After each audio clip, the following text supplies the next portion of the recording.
The program has a comprehensive client database where you can store all your clients' details, names, date of birth, any other contact address details, etc., who the executors are, how they married. And down here in the memo and comments field, this will take up to 20 A4 pages of information where you can cut text from other programs such as letters from Word, etc. And you can save and retrieve this personal data information anytime you like. Now what I'm going to do, I've retrieved the information for Mr. Bloggs. I'm now going to open his death needs analysis I have saved on file. This is all it is, just a few screens keeping things as simple as possible, yet allowing us to elaborate and expand options to cater for complex issues. The program is very flexible and you can adapt the program's simple analyses to cater for any scenario. On this screen we determine how much monthly income the widow will require, for how long she will require that monthly income, and how much monthly income she may have available. We also establish what the client regards as the inflation rate and discuss with the client what can be expected as a rate of return on income invested. When reviewing the analysis, you can easily change any of these values. Click on Calculate to see the new calculated answers. Some clients may say that their widow would need a certain amount, escalating at an amount of X percentage for a certain number of years, in which case you need only enter the amount here in the white field and the program will use that amount. If we click on the Itemize buttons, we can elaborate on the amounts we enter, like the monthly income amount required at death. If we open the grid for monthly income required and see what we entered, note these grids offer an unlimited number of lines for data.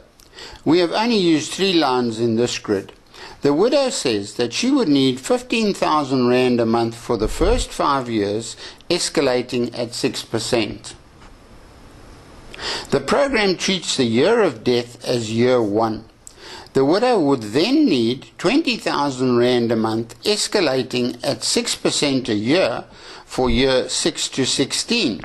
And she would then need 15,000 Rand a month, escalating for years from 17 to 40.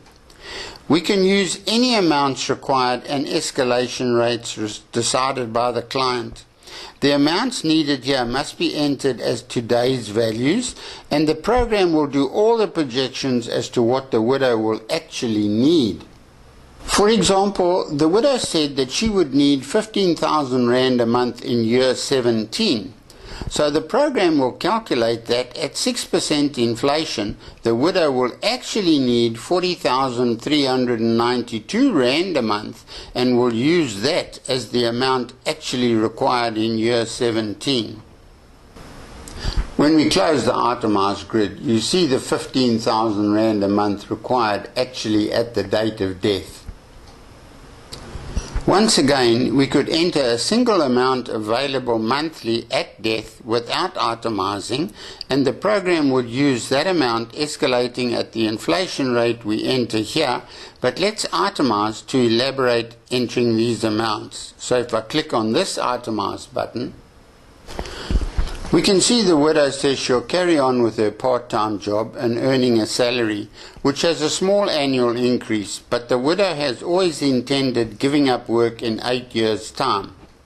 So you can see we've entered this income from year 1, the date of death, up to year 8. She would also receive a small pension from her husband's fund, but in this case the amount does not increase annually. You can enter the widow's monthly income from investments or annuities here as well. You can also enter up to 20 A4 pages of other information or documentation or communication here in the Notes window. You may copy and paste text from other Windows programs like Word, etc. Let's have a look at what capital will be available at death by clicking on this tab, Death Capital. On the screen, we can enter any capital amounts that would be available at death, as well as capital amounts becoming available in years after the year of death. Once again, we can enter only the total amounts in the white fields if that is all is required. In a case like that, the program will make these amounts available right away in the year of death. You will notice that the fields with a red cross next to the itemizing button indicates that there is nothing itemized in the grid.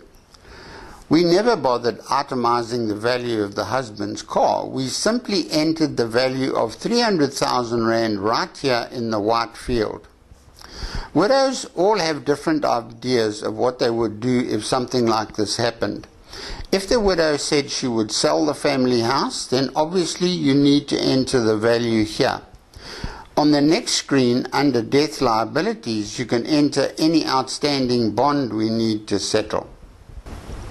I'm going to now click on the Itemize button for real estate sale. Here we can see that the couple have a plot of land that the widow would sell immediately at death, so we entered the value of 500,000 Rand being available as capital in year 1. Before we look at policies and investments, let's look at the last field here for other capital. We can see the green tick shows that we have data entered in the grid, but no value shown in the year of death.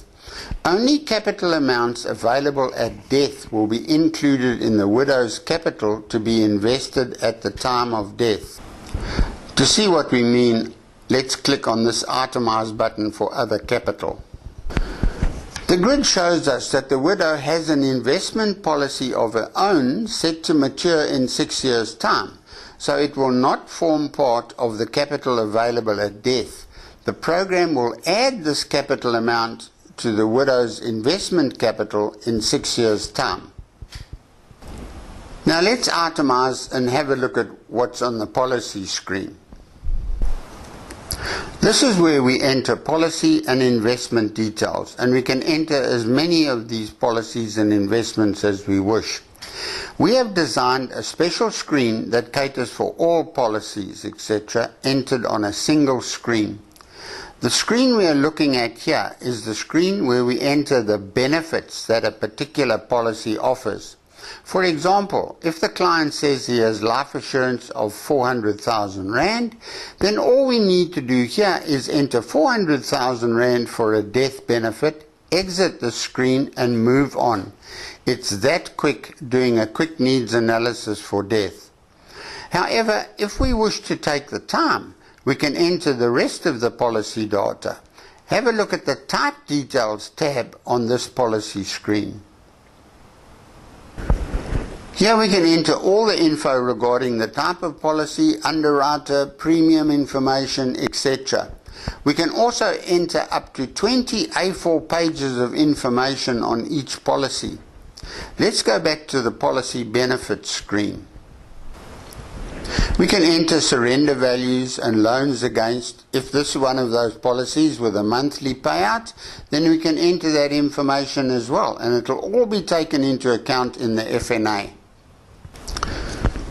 We can enter the beneficiaries, sessions, cash values, etc. If this policy has a disability benefit or a dread disease benefit, then we can enter all that here on the same screen. The same thing applies if this policy has a retirement benefit. If you add a policy that only has disability cover and no other benefits, then you only enter the disability benefit and leave all other benefit fields blank. This screen caters for all policy types. You can add as many policies as you like. There's no limit. We can edit policies, scroll forwards and backwards between policies, etc., and print. Asking to print, you can see here that we've asked to print the policies and investment schedule. So let's have a look and see what the policy schedule looks like. This is a quick look at the policy schedule printout. Back at the death capital screen, We can see here the program indicates that the widow will have 1.25 million in capital to invest when her husband dies. Let's have a look at the death liabilities screen. Here we can list amounts needed to settle any bonds and outstanding debts, etc. As far as estate duty and executor's fees go, we can superimpose the estate duty estimator window over the screen and do a quick estimate of what these costs would come to, if anything. For other expenses, we can see something itemized in there, but no value added to death liabilities. Let's click on the Itemize button and open the grid. For years now, the widow and her girlfriends have been planning a shopping trip to Paris 7 years from now. Using the red arrow inflation projections feature, the widow has worked out that she would need 75,000 Rand today, which means she would need 120,434 Rand in 7 years' time, and the money in her investment account must cover that. This amount would not be needed when the husband dies, so that is why it does not appear here as a liability at death. The amount will only be needed in 7 years' time. And there, that's it, the FNA all done. The last tab on this death FNA page is the net worth analysis. The net worth analysis shows us the monthly income available and the monthly income required at death, as well as any initial monthly shortfall or excess at death. We can also see the capital available to be invested to provide monthly income required for the period of 40 years we requested. The program has worked out that an additional amount of life cover available at death would be needed to boost the capital to a level where the income requested would be provided for the term of 40 years. Let's have a look at the amortization table.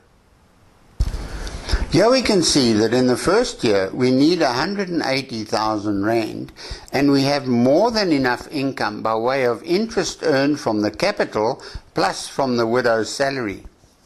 The excess unused is added to the capital in year 2 to earn more interest. In addition, the widow's salary increases in year 2 while our income required also increases. Remember that the widow stops work in year 8, so her salary stops and leaves her with only her husband's steady pension and the interest from invested capital. Year 6 sees the amount from the widow's maturing investment added to capital, and in year 7 sees the money for the trip to Paris coming out of the capital. Let's scroll down to the end. We can see that income will be provided up to year 24, but not for year 25. Let's have a look at the graph. The 3D graph clearly shows the wife's investment maturity amount increasing the purple capital available in year 6. The red blocks show the steps during the period where different amounts of income are required. Reports can be directed straight to the printer or exported to a different program such as Excel or Word, where the report can be customized in any way and even emailed. This is what the printed report would look like. The report is only a single page showing the income required and income available at death. The report also shows the capital available at the time of death and the liabilities at the time of death, plus how long the capital would provide income for and how much additional cover is required. Scrolling down the page, we can see the net capital worth for investment, and the funds available will provide income for 24 years and the additional cover required if you want cover for the 40 years requested. All the amounts shown in the amortization table can be checked with an ordinary pocket calculator. The single-page report can be supplemented with a printed graph and also with a report showing all the itemized information. Looking at the needs analysis for retirement, you can see it's awfully similar to the one for needs analysis for death. Notice here that we entered a retirement date at age 55. Let's have a look at the policy screen again. Notice that one of the policies is an RA maturing for R1,000,000 at age 55. What if we decide to change the retirement age to age 60? Well, then we'd keep the RA and we'd only take it at age 60. So let's say we expect that RA to grow at, say, 8%. And we change the retirement age to age 60 on the personal details screen.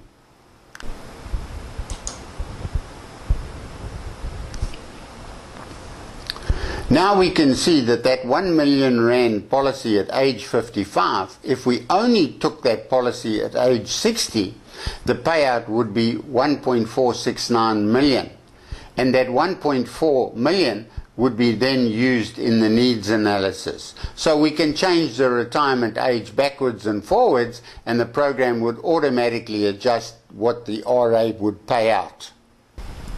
Now the retirement needs analysis has the same options for capital at retirement and expenses at retirement, net worth analysis, exactly the same amortizations and graphs as with the death needs analysis.